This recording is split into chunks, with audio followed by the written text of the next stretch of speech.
Hello friends, आपल्या सर्वांची आवडती मालिका बाई तुझा आशीर्वाद या मालिकेच्या आजच्या सोमवार 20 जुलैच्या एपिसोडमध्ये एकानंतर एक धमाकेदार ट्विस्ट आले आहेत. फ्रेंड्स, आजचा एपिसोड खूप भारी होता. मग नेमकं घडलंय तरी काय? तर फ्रेंड्स, आजच्या एपिसोडमध्ये राजा आणि पाण्या या दोघांमध्ये जोरदार हाणामारी झाली आणि हाणामारीचं कारण होतं अवनीशी जे खोटं बोललाय राजा त्यावरून. हे दोघे एकमेकांना मारत होते. यशादा त्यांना थांबवण्याचा प्रयत्न करत होता आणि त्यामध्येच चक्क राजाने यशादाच्या थोबाडीत मारली. चुकून मारली, पण त्याच वेळेस अवनी तेथे आली आणि अवनीने पाहिलं की राजाने यशादाच्या थोबाडीत मारली. हे पाहून अवनीला जबर धक्का बसला. अवनी यशादाबद्दल खूप इमोशनल आहे. मग अवनीने राजावर आगपाखड केली. तू अतिशय वाईट आहे. मी तुझ्यावर विश्वास ठेवून या घरात आले. माझी खूप मोठी चूक झाली असं म्हणून अवनी रडू लागली. त्यामुळे राजाला सुद्धा खूप वाईट वाटलंय.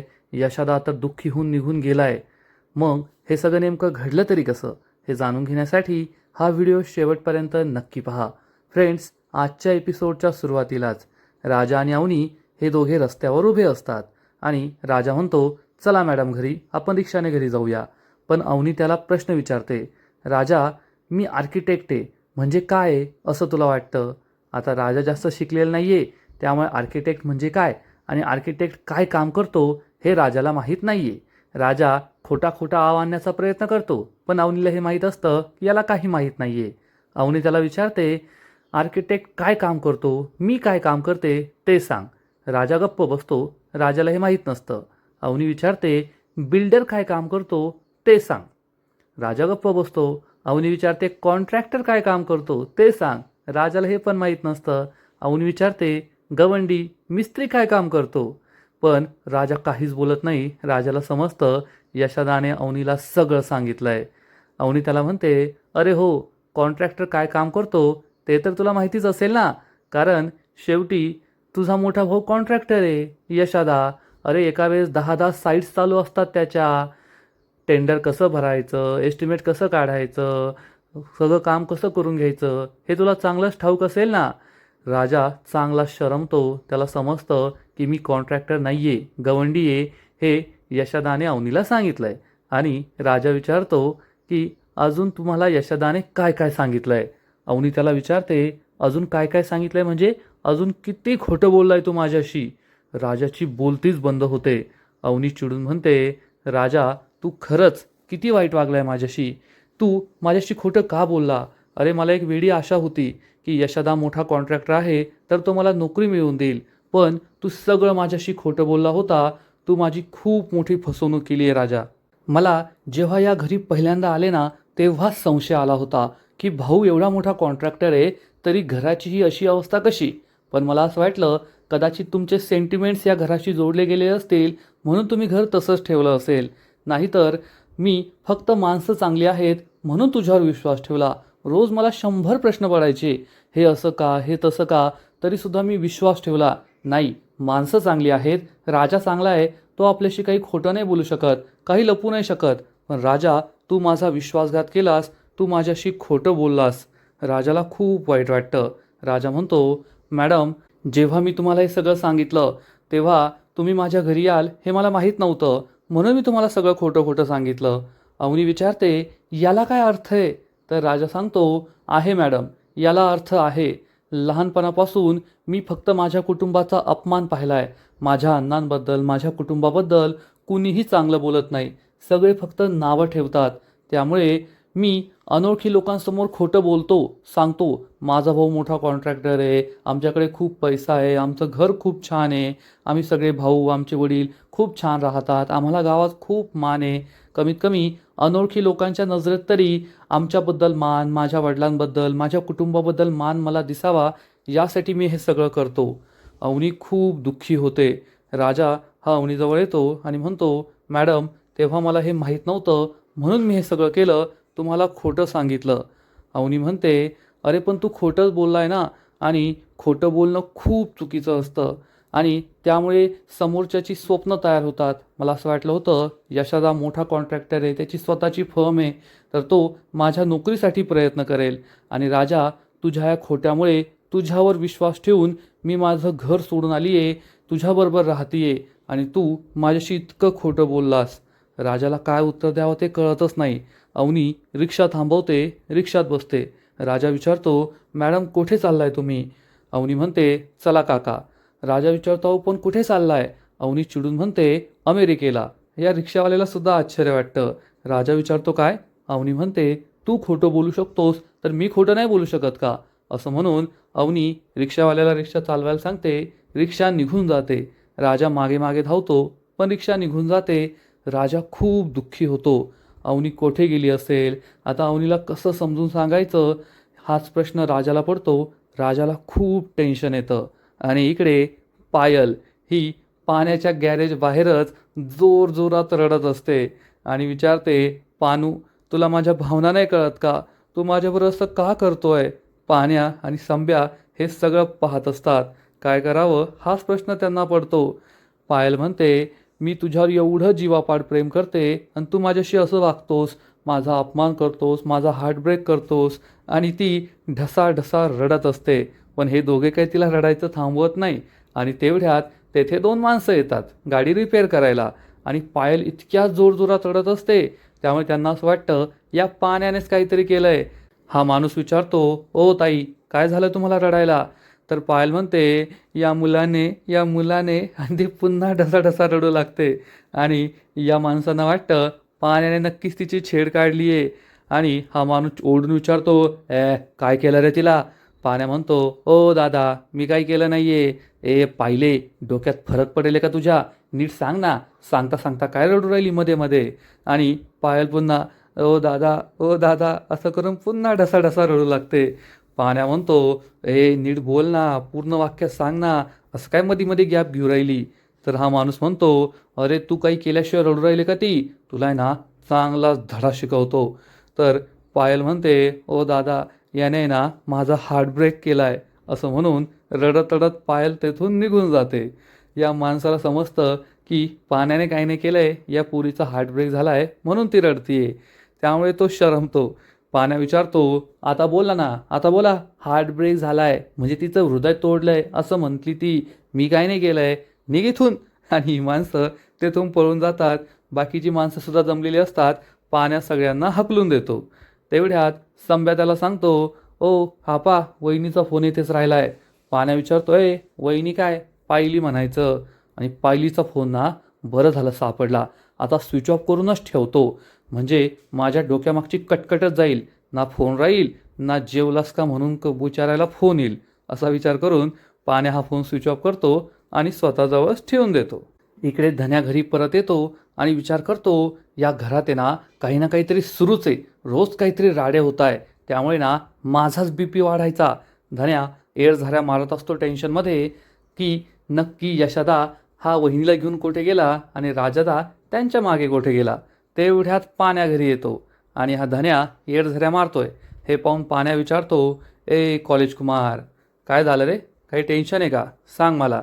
पाण्या हा मस्त बेडवर बसतो. तर धन्या चिडून म्हणतो, निगेटिव्ह माणसा. पाण्या म्हणतो, त्या राजासारखं बोल नको काय, नाही तर असा चापटवीन ना तुला. बोल ना काय झालंय? कसलं टेन्शन आहे? कशाला येडझऱ्या मारतोय? धन्या पाण्याला झालेला सगळा प्रकार सांगतो की अवनी वहिनीचा इंटरव्ह्यू झाला, त्या घरी आल्या, तिचा इंटरव्ह्यू कॅन्सल झाला होता. आणि मग यशदा हा वहिनीला घेऊन कुठेतरी गेलाय. पाण्याला काही कळत नाही. आणि तेवढ्यात यशदा घरी परत येतो, पण अवनी त्याच्यावर आलेली नसते. धन्या विचारतो, तू आला, वहिनी कुठे? यशदाला आश्चर्याचा धक्काच बसतो. यशदा विचारतो, अवनी अवनी मॅडम अजून आले नाही का घरी? धन्याला आणि पाण्यालाही मोठा धक्का बसतो. तेवढ्यात राजा घरी येतो. धन्या राजाला विचारतो, राजादा तू एकटाच आलाय, वहिनी कुठे? अजून अवनी घरी आली नाही. हे समजल्यावर राजाही खूप घाबरतो आणि लगेच घराबाहेर धावत सुटतो अवनीला शोधायला. त्यामुळे या तिघांनाही खूप टेन्शन येतं की नेमकं काय झालंय. आणि इकडे अवनी ही आपल्या घराकडेच पायी येत असते. तेवढ्यात तिला तिथे एक विठ्ठल रखुमाईचं मंदिर दिसतं आणि ती लगेच या मंदिराजवळ जाऊन बसते. आता अवनी एवढी दुःखी आहे तर देवाच्या मंदिरातच आपल्याला शांती मिळेल असं तिला वाटतं आणि ती मंदिरात येते. इकडे राजा हा मोटरसायकलवर सगळीकडे अवनीला शोधत असतो. अवनी ही नेमकी कोठे गेली आहे, अजून घरी का आली नाही याचं टेन्शन त्याला आलेलं असतं. आणि तो सगळीकडे अवनीला शोधत असतो. राजा हा देवयाईला प्रार्थना करतो, देवयाई मला त्यांना हर्ट करायचं नव्हतं, मला माहीतच नव्हतं की हे सगळं पुढे होणार आहे, नाहीतर मी असं खोटं बोललोच नसतो. देवयाई प्लीज त्यांना मला सापडू दे, कोठे आहेत त्या, लवकरात लवकर मला तेथे घेऊन चल. आणि राजा हा अवनीला शोधत असतो. अवनी ही मंदिराच्या पायऱ्यांवर येऊन बसते आणि आज यशोदाने तिला जे काही सत्य सांगितलं आहे ते सगळं सत्य तिला आठवतं. मी त्या राजामुळे माझ्या वडिलांच्या विरोधात उभे राहिले, एवढा मोठा निर्णय घेतला आणि तो राजाच माझ्याशी खोटं बोलला, याचं अवनीला खूप वाईट वाटलेलं असतं. अवनी ही तेथेच बसते, तिच्या डोळ्यात पाणी येतं, ती रडत असते आणि त्याच वेळेस सुलू आत्या त्या मंदिरात येते. सुलू आत्याला तर आधी अवनी दिसत नाही, पण विठ्ठल रखुमाईचं दर्शन घेतल्यानंतर जेव्हा ती गोल चक्कर मारायला जाते, प्रदक्षिणा मारायला जाते, तेवढ्यात तिला अवनी दिसते आणि अवनी ही एकटीच मंदिरात बसली आहे आणि रडतीये. हे पाहून सुलू आत्याला तर आकाश ठेंगणंच होतं. सुलू आत्या विचार करते, ही एकटीच बसून रडतीये, याचा अर्थ घरी नक्कीच काहीतरी मोठा मॅटर झालाय. आज मी काय तिला सोडत नाही, असं काही सांगते ना की घर सोडूनच पळून गेली पाहिजे. असा विचार करून सुलू आत्या अवनी जवळ येऊन बसते आणि विचारते, काय झालं, एकटीच बसून रडती येथे. सुलू आत्याला पाहून अवनी सुद्धा खूप घाबरते. आता सुलू आत्या कशी आहे हे अवनीला कळून चुकलंय, त्यामुळे या बाईशी बोलायचं नाही एवढं तर तिला माहिती आहे. अवनी म्हणते, नाही नाही काय नाही झालंय. सुलू आत्या म्हणते, असं कसं काय नाही झालंय, 9चे 9 दिवस संपले आणि डांगट्यांची सून येथे मंदिरात येऊन एकटीच रडत बसलीये, नक्कीच काहीतरी झालं असणार. काय केलं, त्या धोंड्याने काय केलं की त्या राजाने काय केलं, सांग सांग. अवनी चिडून म्हणते, कुणी काही नाही केलंय. आणि अवनी उठून तेथून जात असते तर सुलू आत्या तिला थांबवते आणि म्हणते, तू ये ना त्या दांगटांच्या घरात लग्न करून स्वतःच्या पायावर मोठा धोंडा मारून घेतलाय. अरे एक नंबरची नालायक माणसं आहे ती. तो तुझा सासरा धोंड्या आणि त्याची सगळी पोरं एक नंबरची नालायक आहे. तर अवनी चिडून म्हणते, बस झालं, नेहमी वाईट बोलायला कसं जमतो तुम्हाला, तुमचा सख्खा भाऊ आहे ना तो, सख्ख्या भावाबद्दल तुम्ही असं कसं बोलू शकता. तर सुलू आत्या म्हणते, अगं बया, म्हणजे तुझा त्याच्यावर विश्वास आहे, माझ्यावर विश्वास नाहीये, तुला मी दुष्ट वाटते, मी दुष्ट वाटते. अवनी काही सुलू आत्याच्या नजरेला नजर देत नाही, इकडे तिकडे जात असते. सुलू आत्या म्हणते, वाटणारच ना, मी दुष्ट वाटणारच, कारण तू माझ्याकडे आहे ना त्या धोंड्याच्या आणि त्या राजाच्या नजरेतून पाहते, म्हणून तुला मी दुष्ट वाटते. पण जर तू माझ्या नजरेतून त्या धोंड्याला आणि राजाला पाहिलं ना तर तुला ते किती दुष्ट आहे ते कळतील. अगं एक नंबरचे खुनी येते, खुनी. हे ऐकून अवनीला जबर धक्का बसतो. अवनी म्हणते, काही पण बोलू नका. तर सुलू आत्या सांगते, अगं जर तुझ्या सख्ख्या भावाने एखाद्याचा खून केला आणि जेलात जाऊन आला तर तू तुझ्या भावाला ओवाळशील की त्याचा राग करशील. अवनीला ही सुलू आत्या काय बोलते ते कळतच नाही. सुलू आत्या सांगते, माझं पण तसंच झालंय, धोंड्या माझा सख्खा भाऊ आहे, पण त्याने खून केलाय, राजाच्या आईचा खून केलाय आणि जेलात जाऊन आलाय तो. अवनीच्या पायाखालची जमीनच सरकते. धोंडे अण्णाने स्वतःच्या बायकोचा खून केलाय यावर तिचा विश्वासच बसत नाही. अवनी म्हणते, हे काय बोलताय तुम्ही. तर सुलू आत्या सांगते, खरं बोलते मी, खरं खरं बोलते मी, त्या धोंड्याने खून केलाय, खून त्याच्या बायकोचा. पण अवनीला खूप भीती वाटते. अवनी ही सुलू आत्याजवळ थांबत नाही आणि तेथून बाहेर जात असते. सुलू आत्या म्हणते, ए थांब, ए थांब. सुलू आत्या अवनीच्या मागे मागे येते आणि तेवढ्यात राजा मंदिरात पोहोचतो. राजाला पाहून अवनी ही नाराज होऊन मागे वळते तर मागे सुलू आत्या असते. आता कुठे जावं तेच अवनीला कळत नाही. राजा हा लगेच मंदिरात येतो आणि म्हणतो, ए सुलू आत्या, काय करतेस तू येथे, keep distance, keep distance. Sulu आत्या म्हणते, हा हा माहिती आहे, माहिती आहे, माझी चप्पल आहे तेवढी तर घेऊ दे. आणि सुलू आत्या ही चप्पल घेते आणि अवनीला म्हणते, तुला माहेरी जायचं असेल ना सांग मला, स्पेशल एसी टॅक्सीत तुला बसून देते, एसी टॅक्सीत. राजा म्हणतो, ए एसी निघ इथून. आणि सुलू आत्या म्हणते, हो हो चालली चालली. सुलू आत्या तेथून निघून जाते. राजा हा अवनीला म्हणतो, मॅडम चला घरी. अवनी चिडून म्हणते, मला खोट्या माणसांच्या घरी नाही यायचं आहे. राजा म्हणतो, तुम्ही मला खोटं म्हणा ना, माझ्या घरच्यांना कशाला खोटं म्हणताय. अवनी म्हणते, मी तुलाच खोटं बोलले, तुझ्या घरच्यांना नाही. आणि राजा हा अवनीला म्हणतो, अहो मी एकच खोटं बोललो. अवनी विचारते, खरंच एकच खोटं बोललाय तू? थांब असं म्हणून अवनी नानाला कॉल लावते. राजा खूप घाबरतो. इकडे नाना अजून पण टेन्शनमध्येच असतो. अवनीचा फोन पाहून तो खूप चिडतो. फोन उचलतो. अवनी विचारते, सर मी अवनी बोलतीये. आजचा इंटरव्ह्यू तर कॅन्सल झाला. आता इंटरव्ह्यू कधी होईल? तर नाना म्हणतो, अहो कोणताच इंटरव्ह्यू होणार नाहीये. कधीच इंटरव्ह्यू होणार नाहीये. राजाला समजतं की आता नाना खरं सांगणार आहे. नाना चिडून म्हणतो, एक तर मी येणे येणे कन्स्ट्रक्शनचा मालक नाहीये. अशी कोणतीच कंपनी नाहीये आणि त्या राजाने मला हे सगळं खोटं वागायला सांगितलं होतं. राजाला खूप भीती वाटते. अवनी त्याच्याकडे रागारागाने पाहत असते आणि हा नाना फोन कट करतो. अवनी विचारते, फक्त एवढंच खोटं बोलला होता का? राजा सांगतो, सॉरी मॅडम, हे सगळं मी तुमच्यासाठी केलं, तुमचा कॉन्फिडन्स वाढवण्यासाठी केलं. अवनी राजाकडे रागारागाने पाहत असते. राजाला समजतं आता काहीच बोलून फायदा नाहीये. आपण कितीही खोटं बोललो तरी अवनी ऐकून घेणार नाहीये. आणि तेवढ्यात धन्यासुद्धा मंदिरात पोहोचतो आणि म्हणतो, अरे वहिनी तुम्ही येथे आहे का? अहो कुठं कुठं शोधलं तुम्हाला. शेवटी म्हणलं देवासमोर जाऊन डोकं टेकवावं आणि म्हणावं माझी वहिनी सापडू दे. थांबा मी ना देवाला थँक्यू म्हणून येतो, म्हणजे नमस्कार करून येतो, मग आपण घरी जाऊया. असं म्हणून धन्या राजाजवळ चप्पल काढतो आणि म्हणतो लक्ष ठेव बरं, आणि तो मंदिरात जातो. राजा हा अवनीकडे पाहतो पण अवनी त्याच्या नजरेला नजरच देत नाही. राजा अवनीजवळ जातो आणि म्हणतो, मॅडम झालं गेलं सगळं विसरून जा, चला घरी. अवनी म्हणते, विसरून जाऊ? राजा म्हणतो, हो, आणि धन्याला याबद्दल काहीच सांगू नका. अवनी विचारते, म्हणजे मी सुद्धा खोटं बोलायचं आहे? तर राजा म्हणतो, नाही खोटं बोलू नका, फक्त त्याला खरं सुद्धा सांगू नका.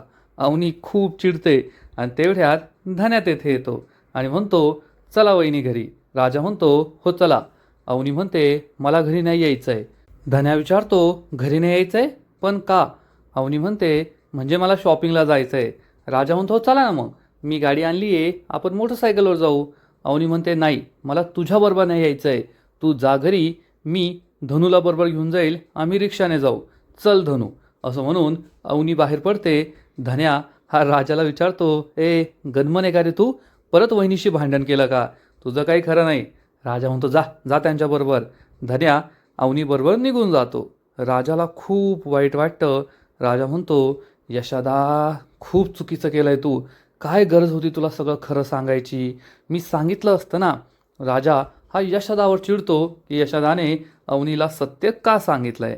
आणि इकडे घरी यशोदाने पाण्याला सगळं सांगितलेलं असतं की राजा त्याच्याबद्दल काय काय खोटं बोलला आणि मग त्याने अवनीला सगळं खरं सांगितलं. त्यामुळे पाण्याला सुद्धा राग येतो. पाण्या म्हणतो, हा राजा काय डोक्यावर पडेल का? असं खोटं कशाला बोलायचं? तर यशोदा म्हणतो, पण खोटं बोललेलं मी खरं सांगितलं, त्याचा किती वाईट परिणाम झाला आहे. आता त्या जर का घर सोडून गेल्या असतील तर काय करायचं? मला खूप भीती वाटतेय. पाण्या म्हणतो, यशोदा खरं हे असंच असलं पाहिजे, एक घाव दोन तुकडे. आणि रोज खोटं बोलण्यापेक्षा एक दिवस खरं बोललेलं चांगलं आणि परिणामांना सामोरं गेलेलं चांगलं. यशोदा म्हणतो, हो पण आता अवनी मॅडम कुठे असतील? पाण्या म्हणतो, मला सुद्धा टेन्शन आलं आहे की वहिनी कुठे असेल. तेवढ्यात राजा घरी येतो आणि राजा म्हणतो, मी तर येथे, पण तुझी वहिनी कुठे आहे ना ते विचार, तुझ्या थोरल्या भावाला विचार. राजा यशोदावर खूप चिडलेला असतो. त्यामुळे पाण्याला राग येतो आणि मग राजा घरात येतो. यशोदाला जाब विचारतो, आता कशाला नजर चोरतोय? पाय ना आता डोळ्यात आणि सांग खरं खरं. आपल्या डांगटांच्या घरात आहे ना हरिश्चंद्राची अवलादच जन्माला आली आहे. सगळं खरं खरं सांगायचं असतं. पाण्या खूप चिडतो आणि म्हणतो, ए राजा, दादाला असं बोलायचं नाही बरं का? तर राजा म्हणतो, विचार ना मग तुझ्या थोरल्या भावाला, त्याने आज काय केलंय. पाण्या सांगतो, त्याने मला सगळं खरं खरं सांगितलंय. आणि एक तर यालाच म्हणतात, चोर तर चोर वर शिरजोर. खोटं तू बोलला आणि आता यशोदादाला सगळं दोष देतोय की त्याच्यामुळे हे सगळं झालंय. राजा म्हणतो, पाण्या तुला काय माहीत नाहीये. पाण्या म्हणतो, अरे मला सगळं माहिती आहे. आपला यशोदा मोठा कॉन्ट्रॅक्टर आहे, एका वेळेस 10 त्याचे साईट चालतात, त्याची मोठी फर्म आहे. हे सगळं तुला खोटं बोलायला कुणी सांगितलं होतं? राजा चिडून म्हणतो, अरे खोटं नाही बोललोय, फ्लोमध्ये बोलून गेलो मी त्यांच्यासमोर. पाण्या म्हणतो, फ्लोमध्ये बोलून गेला? अरे लहानपणापासून पाहतोय, एक नंबरचा खोटाडा माणूस येतो, मोठ्या मोठ्या फेकतो, खोटं बोटं बोलतो. आणि हे खोटं आहे ना आज तुझ्याच उरावर येऊन बसलंय, एवढं पा. तर राजा म्हणतो, अरे ते सोड, मला आहे ना ते यशोदाला जाब विचारू दे. आणि तो पुन्हा एकदा यशोदाला जाब विचारतो, तुला हे सगळं खरं सांगायची काय गरज होती? वेळ आल्यावर मी खरं सांगितलं असतं ना, तुला खरं सांगायची काही गरज नव्हती. पाण्यात चिडून म्हणतो, ए राजा, चूक तुझी आणि आता तू यशोदाला दोष देतोय का? अरे तुला लाज वाटली पाहिजे खोटं बोलायला. तर राजा चिडून म्हणतो, अरे दांगट्यांच्या घरात सून आणायची असली ना की थोडं खोटं बोलावंच लागतं. पाण्या म्हणतो, अरे मग नाही करायचं लग्न, लग्न नसतं केलं तर काय मेला बिला असता का? यशोदा म्हणतो, पण पाण्या काय ऐकत नाही आणि म्हणतो, अरे तुला तो दोष देऊ राहिला आणि आपण ऐकून घ्यायचं का? राजा म्हणतो, म्हणजे मी या घरात सून आणली, मी लग्न करून आणलं आणि त्यासाठी थोडं खोटं बोललो तर काय फरक पडतो? खोटं बोलल्याशिवाय आपल्याशी कुणीच लग्न करणार नाही. पाण्या म्हणतो, मग नको करू ना लग्न, आणि लग्न झेपत नसल तर लग्न कशाला करायचं? राजा खूप चिडतो. यशोदाला समजतं की आता या दोघांच्या मारामाऱ्या होणार आहे आणि राजा हा पाण्याची गचंडी पकडतो आणि विचारतो, काय बोलला तू? कोणाला लग्न झेपणार नाहीये? पाण्या म्हणतो, जे बोललो ना ते तू बरोबर ऐकलं. तुला लग्न झेपणार नव्हतं, मग कशाला लग्न करायचं? हे दोघे एकमेकांकडे रागाने पाहतात आणि यशोदाला समजतं की आता डेंजर मारामारी होणार आहे आणि आजचा एपिसोड येथेच संपतो. फ्रेंड्स, बाई तुझा आशीर्वाद या मालिकेचा आजचा एपिसोड खरंच खूप भारी होता, इंटरेस्टिंग होता. पण पुढील एपिसोड आणखीन भारी असणारे, आणखीन मोठा ट्विस्ट या मालिकेत येणार आहे. मग नेमकं घडणार तरी काय? तर या मालिकेच्या पुढील एपिसोडमध्ये आपण पाहू की राजा आणि पाण्या या दोघांमध्ये जोरदार हाणामारी सुरू असेल. दोघे एकमेकांचा जीव घेण्याच्या तयारीत असतील आणि यशोदा त्यांना थांबवत असेल. पण या सगळ्या भांडणात चुकून राजा हा चक्क यशोदाच्या सणसणीत थोबाडीत मारणार आणि त्याच वेळेस अवनी आणि धनू घरी येतील. अवनीला हे माहीत नसेल की खरं भांडण हे राजा आणि पाण्यामध्ये होतं आणि चुकून यशोदाच्या थोबाडीत लागली आहे. पण अवनीला असं वाटणार की राजा चिडलाय कारण यशोदाने मला सत्य सांगितलंय, म्हणूनच राजाने यशोदाच्या थोबाडीत मारली आहे. राजाला सुद्धा जबर धक्का बसलेला असेल की आपण यशोदाच्या थोबाडीत मारली आणि आपल्या लहान भावाने आपल्या थोबाडीत मारली. यामुळे यशोदा सुद्धा खूप दुःखी झालेला असेल आणि रडत रडत तो तेथून निघून जाईल. अवनीला सुद्धा खूप वाईट वाटणार. राजा डोक्याला हात लावून बसेल आणि अवनी राजाला म्हणेल, राजा तू यशोदाच्या थोबाडीत मारली, तू खरंच खूप वाईट आहे राजा, तू खरंच खूप वाईट आहेस. राजाला सुद्धा वाईट वाटणार. एकतर अवनीला सगळं सत्य कळालंय, अवनी चिडलीये म्हणून राजा दुःखी असेल आणि त्यात या भांडणामुळे त्याने चक्क यशोदाच्या थोबाडीत मारली आणि ते सुद्धा अवनीला कळलंय आणि अवनी त्याला वाईट आहे असं बोलली. त्यामुळे राजा खूप दुःखी होईल. म्हणजे राजाच्या हातून आता सगळंच निसटत चाललंय. एकतर अवनीचा आता त्याच्यावर विश्वास राहिलेला नाहीये, राजा खोटं बोलतो हे अवनीला समजलंय. या भांडणामुळे त्याने यशोदाच्या थोबाडीत मारली आहे, त्यामुळे यशोदा सुद्धा खूप दुःखी झालाय, नाराज झालाय आणि हे सगळं अवनीने पाहिलंय. त्यामुळे अवनी अजूनच नाराज झाली आहे. राजावर राहिलेला साहिलेला विश्वाससुद्धा तिचा निघून गेलाय. कारण अवनी काही दिवसांपूर्वी या घरात आलेली असली तरी यशोदा किती चांगला आहे, घर कसं सांभाळून घेतो, तो या सगळ्यांच्या आईचं कर्तव्य पार पाडतो हे अवनीला माहिती आहे. आणि राजाने त्याच्या थोबाडीत मारली हे अवनीला सुद्धा सहन झालेलं नाहीये. मग आता राजा हे सगळं कसं निस्तरणार हे पाहणं इंटरेस्टिंग आहे. तर फ्रेंड्स, तुम्हाला सुद्धा ही मालिका आवडते का? नक्कीच कमेंट करून सांगा. आणि बाई तुझा आशीर्वाद या मालिकेचे असेच नवीन नवीन एपिसोड, नवीन नवीन अपडेट सर्वात आधी पाहण्यासाठी व्हिडिओला लाईक करा, शेअर करा, चॅनलला सबस्क्राईब करून बेल आयकॉनवर क्लिक करा. म्हणजे या मालिकेचे नवीन नवीन एपिसोड तुम्हाला सर्वात आधी पाहायला मिळतील. खूप खूप खूप धन्यवाद.